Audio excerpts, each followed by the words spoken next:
Alors aujourd'hui on présente un tissage qui a été produit au Maroc, à Mizmiz, au pied de l'Atlas. C'est un tissage qu'on a réalisé avec des femmes berbères. On a passé 2 mois à travailler dans l'atelier et on s'est intéressé à la tradition justement des tapis berbères, aussi boucharouettes, parce qu'en fait on l'a vraiment pris comme un acte de résistance féminin, dans l'idée où au sein des tissages berbères il y a énormément de codes qui perdurent et qui sont transmis de femme en femme.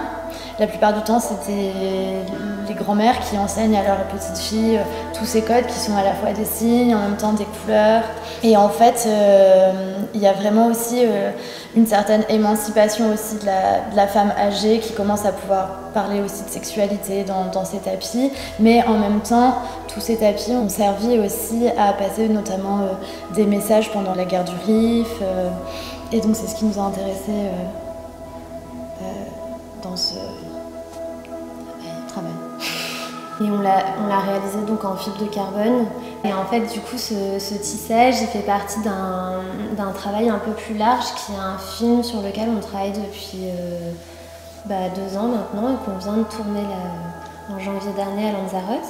Et on voulait jouer un peu cette idée d'appel lumineux. Et du coup, selon l'orientation de la lumière sur le tissage, il change de couleur, il passe du noir très mat à l'argent.